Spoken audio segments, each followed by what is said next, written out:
Bulletin की शुरुआत आज की बड़ी खबर के साथ करेंगे। जी हां, आज की बड़ी खबर अनुच्छेद 370 पर 12वें दिन से जुड़ी हुई सुनवाई को लेकर है। धारा 370 पर सुप्रीम कोर्ट में चल रही सुनवाई के 12वें दिन सीजेआई ने आज केंद्र सरकार से जम्मू कश्मीर को लेकर दो सीधे सवाल पूछे। पहला ये कि जम्मू कश्मीर में चुनाव आखिर कब होंगे, और दूसरा सवाल ये कि जम्मू कश्मीर को पूर्ण राज्य का दर्जा वापस कब मिलेगा। एक जवाब में सॉलिसिटर जनरल तुषार मेहता ने संसद में दिया गया गृह मंत्री का भाषण पढ़ा, तो दूसरे का जवाब 31 अगस्त को बताने के लिए कहा।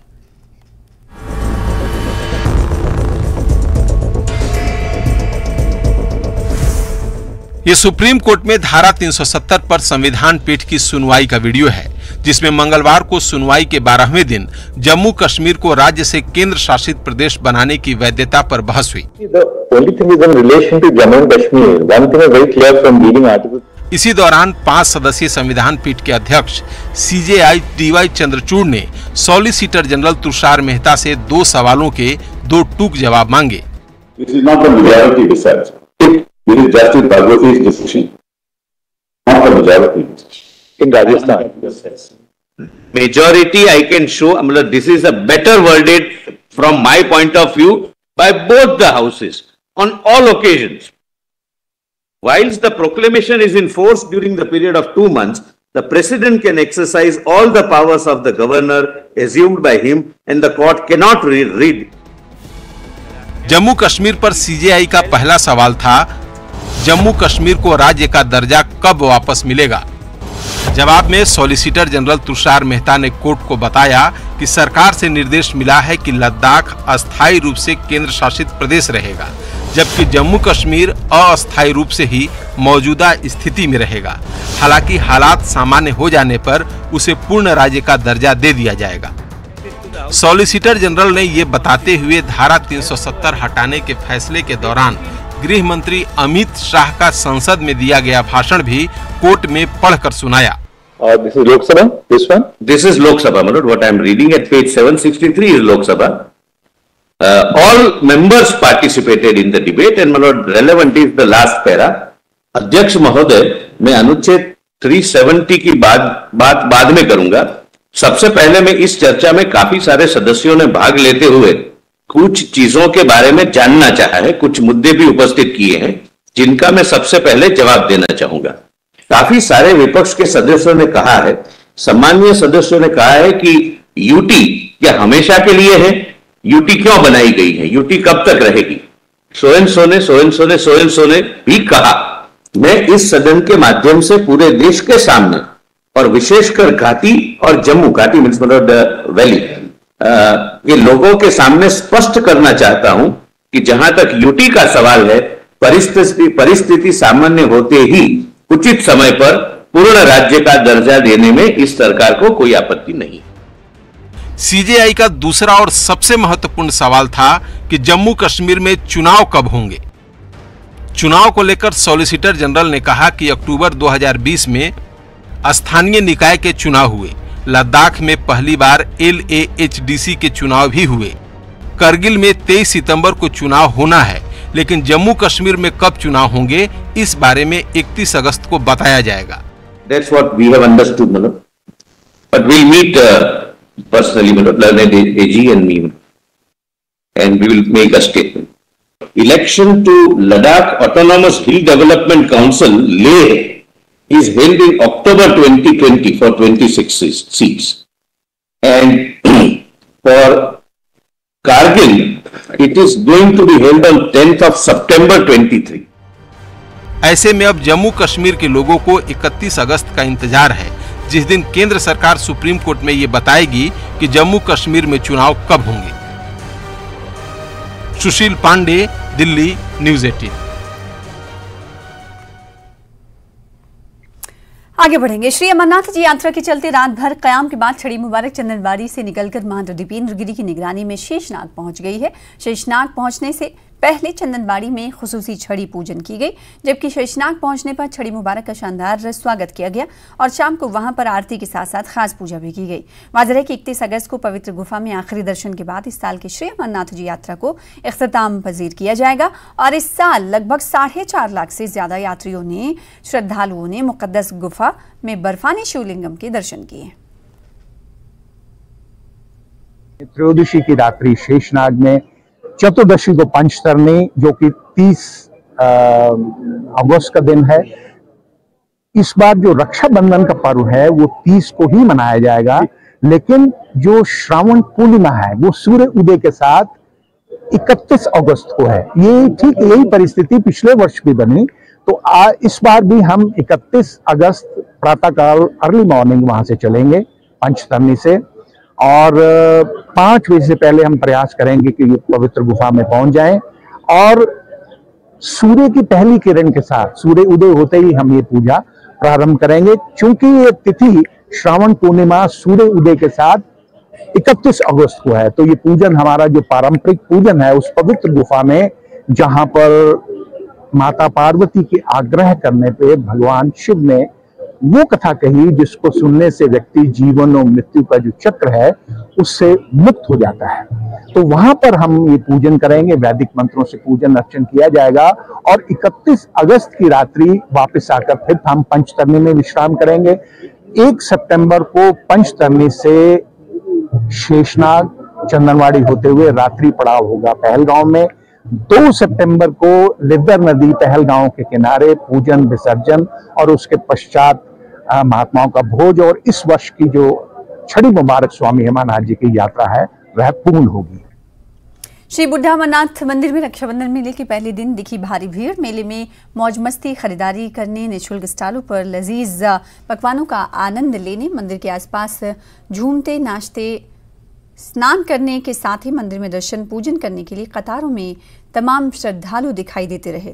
गौरतलब है कि सोमवार को श्री दशनामी अखाड़ा मंदिर में देर शाम श्री बुढ़ा अमरनाथ मंदिर में छड़ी यात्रा के पहुंचने के बाद, छड़ी मुबारक के पहुंचने के बाद आज श्री अमरनाथ में मंदिर में 3 दिवसीय रक्षाबंधन मेले में सुबह तड़के से श्रद्धालुओं की भीड़ जुटने लगी थी।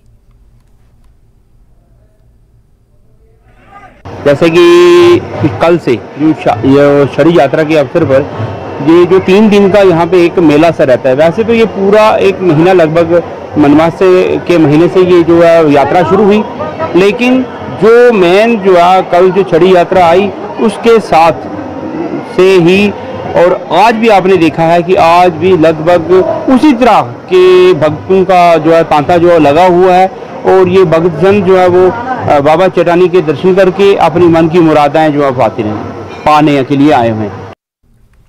अनंतनाग के शाजीपुरा इलाके में लोगों ने स्मार्ट बिजली मीटर नस्ब करने के खिलाफ एहतजाजी मुजाहरा किया और मीटर नस्ब करने के अमल में खलल पैदा किया। इस दौरान खवातीन ने शाजीपुरा डबरना सड़क पर धरना दिया और बिजली महकमे के खिलाफ नारेबाजी की। प्रदर्शनकारियों ने कहा कि ये इलाका काफी पसमानदा है और इसके बावजूद भी प्रशासन मीटर नस्ब करने पर बजिद है। बाद में हुकाम की मुदाखलत से एहतजाज खत्म हुआ, ताहम लोगों ने LG से इस बारे में नजरसानी की तलकीन की। $100 बिल पे 3,000, 4,000, 5,000 तमें अलाव मगर दिमो ना यह मीटर लागन कह गरीब शुर मजूर लागन मेहरबानी तो मेहरबानी कर वापस गवर्नमेंटस अपील कर गवर्नमेंटस अपील मीटर जरूरत कह मुलाजिम ये हुमन मीटर दिवान 3,000, 4,000 बिल तम मीटर भरान तिम बिल असल पे।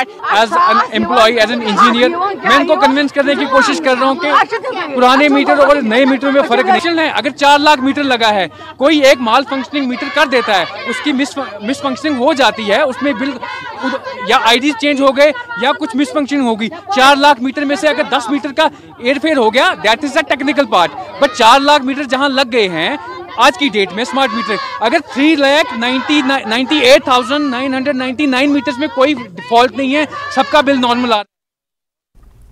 करगिल के सानकोट हसगाम थोरना हल्के में 4 उम्मीदवार मैदान में हैं। कांग्रेस के अलावा एनसी, आम आदमी पार्टी और एक आजाद उम्मीदवार किस्मत आजमा रहे हैं। हालिया कांग्रेस और नेशनल कॉन्फ्रेंस के मुश्तरका महाज के बाद पूरे करगिल में माहौल गर्म है। 89 उम्मीदवार मैदान में हैं, जिसमें से 49 आजाद उम्मीदवार हैं। 10 सितंबर को चुनाव होना है। 50 LHDC का इलेक्शन का सिलसिला अभी जारी है और इसी सिलसिले में बात करने के लिए हमारे साथ आखून सफदर जुड़े हुए हैं, तो उनसे बात करने की कोशिश करेंगे। सबसे पहले हमारे साथ जुड़ने के लिए आपका बहुत बहुत शुक्रिया। हमारे ख्यालात, हमारे इरादात, हमारे मकसद, क्यों, कैसे, कब। तो आपका इस सियासी लाइन में आने की क्या वजह रहा और क्या सोचकर इस लाइन में आए? मेरी ज़िंदगी में यही तमन्ना रही कि मैं गरीब हूँ, गरीब ख़ानदान से हूँ। आप जानते हैं, लोग जानते हैं, गाँव वाले जानते हैं। तो गुर्बत की वजह से कहीं मैं आपकी नुमाइंदगी नहीं कर सका।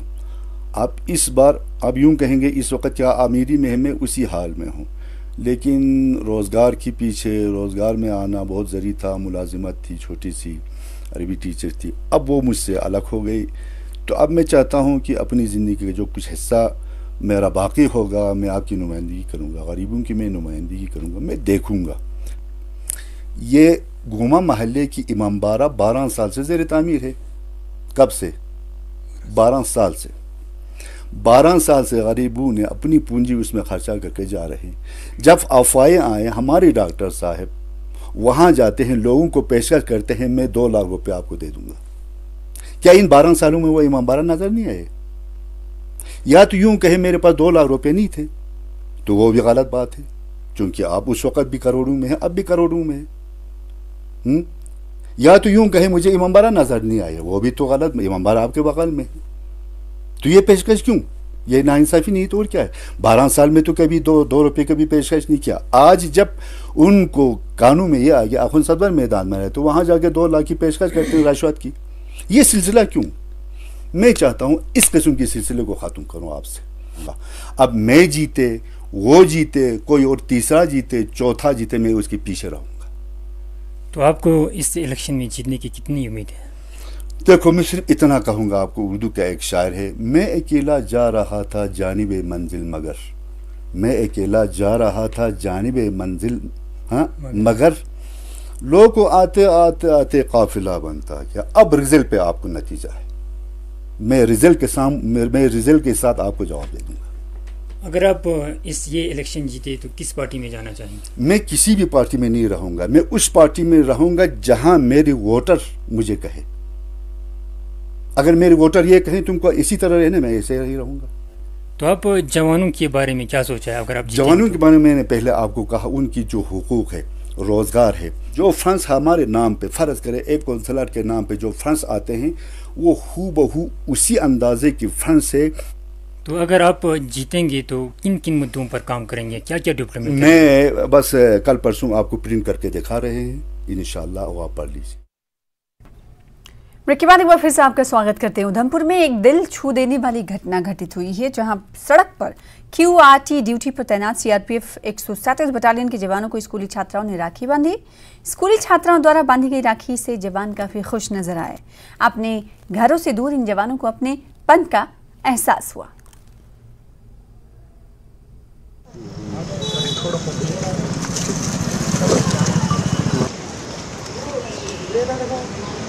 अभी हम लोगों ने अमरनाथ यात्रा ख़त्म की और उसके बाद एक साथ सभी को किसी भी त्यौहार के लिए छुट्टी मिल जाए, ऐसा पॉसिबल नहीं होता। तो ऑन द ओकेजन यही हमारा सेक्रीफाइस है, घर से दूर रहकर, कि हम सभी एक साथ पॉसिबल नहीं होता कि हम अपने घर जा सकें। तो इस रक्षाबंधन के ओकेजन पे हम सभी लगभग पूरी टीम ही CRPF की QAT की 137 बटालियन की अपने घर से दूर थी। और जिस तरीके से बच्चे आए, हम सबको राखी बांधी, हम सबको बहुत अच्छा अपनापन लगा। और मैं यही कहना चाहूँगा कि ये बच्चों को लंबी आयु हो, अपने हम सब की तरफ से इनको आशीर्वाद है, अच्छे से पढ़ें, देश का नाम रोशन करें और अच्छी जगह जाकर अपनी सेवा दें। अभी जैसे बच्चे कुछ आए हैं और रोड के ऊपर हमारे जो ऑन ड्यूटी जवान हैं उनको राखियां बांध रहे हैं, जिससे कि हमारी जो जवान हैं रक्षाबंधन पे उनको घर की याद नहीं आती। वो इसी माहौल में खुश हो गए कि आज देखो हमारे पूरा देश हमारे साथ है, हम ड्यूटी पे होते हुए भी हमारे साथ पूरा इंडिया है। हमारे जो जवान हैं वो भी पूरे इंडिया के अलग अलग स्टेट से हैं, तो उनको आज बहुत खुशी महसूस हो रही है स्कूल के बच्चों को से राखी बंध। पुलवामा में पहली बार सरकारी स्कूल और निजी तालीमी इदारे के तालिबे इल्मों ने एक साथ मिलकर क्लास दिया है। पुलवामा के बनूरा इलाके में कायम निजी तालीमी इदारे में गवर्नमेंट हाई स्कूल बनजो के तालिबे इल्मों ने क्लास दी। तलबा के इस प्रोग्राम से काफ़ी फ़ायदा हासिल हो रहा है, जबकि मुंतज़मीन का मानना है कि तालीम सबके लिए एक है। तलबा के आपसी तबादले ख्याल करने से बेहतर नताइज सामने आ रहे हैं। जो ये स्कूल होता है, चाहे ये सरकारी हो या चाहे ये प्राइवेट हो, ये एक तालीमी इदारा होता है, एक सोसाइटी का एक नेशन बिल्डिंग इंस्टीट्यूट होता है। इसमें न सरकार होती है और न कोई प्राइवेट होता है। दोनों का काम जो है बड़ा मुकद्दस होता है और ये सबके लिए होना चाहिए। हमने देखा, प्रैक्टिकली देखा हमने बोर्ड पे कैसे इनको पढ़ाया जाता है और हमने भी बहुत अच्छा एंजॉय किया इनके साथ और यहाँ पे बहुत अच्छा लगा। सिलेबस भी सेम है इनका हमारे साथ, बहुत अच्छा था यहाँ। In order to go forward and achieve more, it has been a really good interaction with them and they have learned a lot about us and we hope that we will also learn a lot about them. And I also thank the school chairman Wasim sir for conducting such programs in which students can interact with each other and know about the schools and the education system and the development in the education. और आपस में जो यही देखा गया, इनका यही कहना है स्टूडेंट्स का कि जो एजुकेशन है वो सेम है सबके लिए और एजुकेशन सिस्टम जो है वो सेम है और सरकारी स्कूलों में जो इंफ्रास्ट्रक्चर है वो भी अब डेवलप हो रहा है प्राइवेट स्कूलों की तरह, और ये इंटरेक्शन इनके लिए काफ़ी सूदमंद यहाँ साबित हुआ। बिलाल खान, न्यूज़ 18, पुलवामा।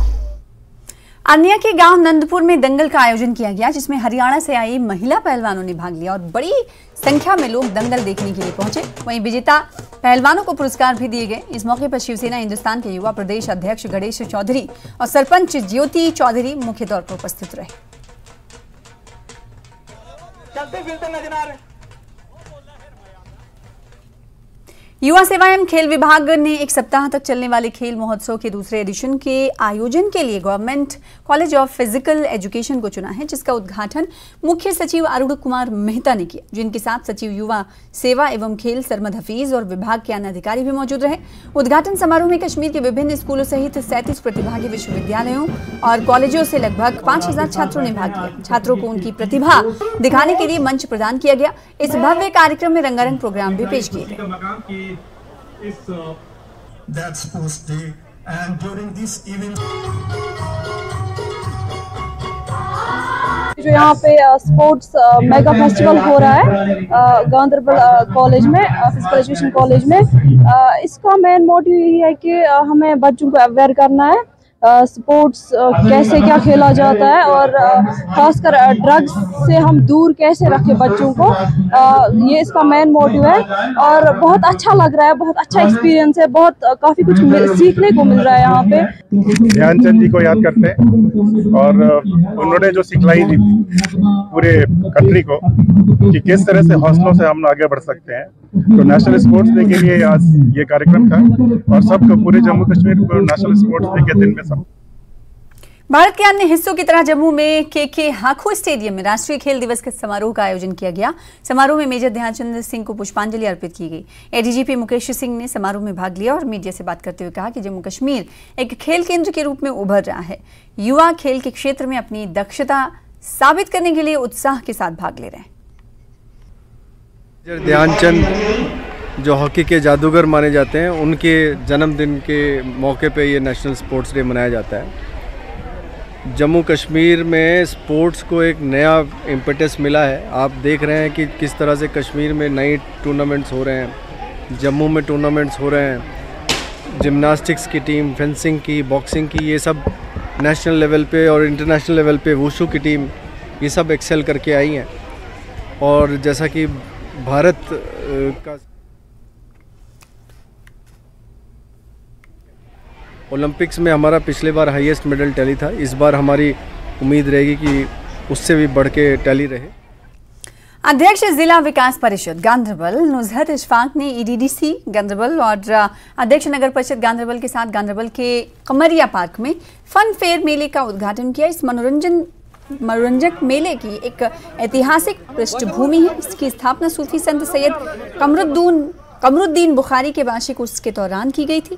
3 दशकों से अधिक समय के बाद इसे पिछले साल फिर से शुरू किया गया, जिससे लोगों में खुशी का माहौल है। मेले में बच्चों के लिए झूलों के अलावा खाद्य पदार्थों सहित कई स्टॉल लगे। हमने जो फन फेयर मेला जिसकी आज हमने उद्घाटन की, ये 15 दिन तक चलेगा। उसके बाद भी हम इसको एक्शन कर सकते हैं।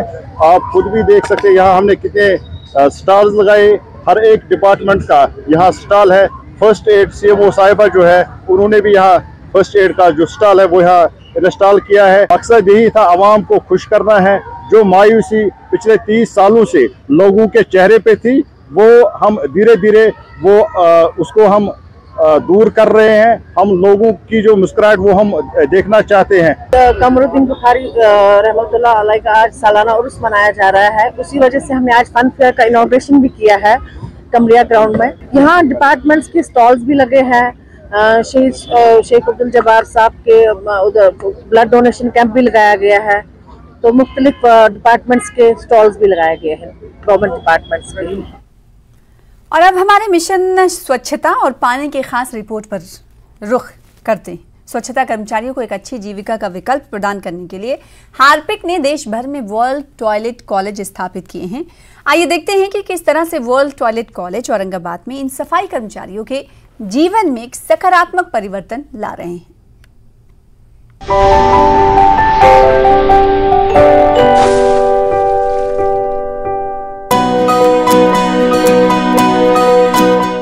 सभी लोग सम्मान के साथ काम करें और साफ सफाई सभी के लिए प्राथमिकता बने। ये कुछ सिद्धांत थे जिन पर 2018 में औरंगाबाद में वर्ल्ड टॉयलेट कॉलेज की स्थापना की गई थी। तब से रिकेट, जागरण पहल और महाराष्ट्र सरकार के बीच का ये जॉइंट वेंचर समाज के सबसे कमजोर लोगों के सशक्तिकरण के लिए जोर शोर से प्रयास में जुटा है। और ये वर्ग है स्वच्छ भारत के लिए सबसे जरूरी कार्यबल, हमारे सफाई कर्मचारी। पहले हम क्या करते थे, चड्डी बनियान पे उतर जाते थे और साफ सफाई का काम करते थे। अभी वैसा नहीं है, सेफ्टी किट पहनकर और सब जो अपना गम शूज़ है, मास्क है, सब यूज़ करके हम काम करते हैं। मेरे को मशीनरीज का नॉलेज मिला वर्ल्ड टॉयलेट स्कूल से। 4-5 मशीन का ऐसा मेरे को पूरा इधर से जानकारी मिली। एटो स्क्रबर, सिंगल डिस्क, जो अपन हाथ से काम करते वो हम अभी मशीन से काम करना चालू किया है। वर्ल्ड टॉयलेट कॉलेज न केवल इन सफाई कर्मचारियों को ट्रेनिंग दे रहा है, बल्कि ऑर्गेनाइज सेक्टर में रोजगार दिलाने में मदद करके उनके जीवन में बदलाव भी ला रहा है। ये पढ़ाई उन्हें हॉस्पिटैलिटी, शहरी विकास, सार्वजनिक स्वास्थ्य और बुनियादी ढांचे जैसे अलग अलग क्षेत्रों में रोजगार के अवसर देने में उनकी मदद करती है। फिलहाल इसी के साथ इस बुलेटिन में इतना ही। मुझे दीजिए इजाजत। नमस्कार।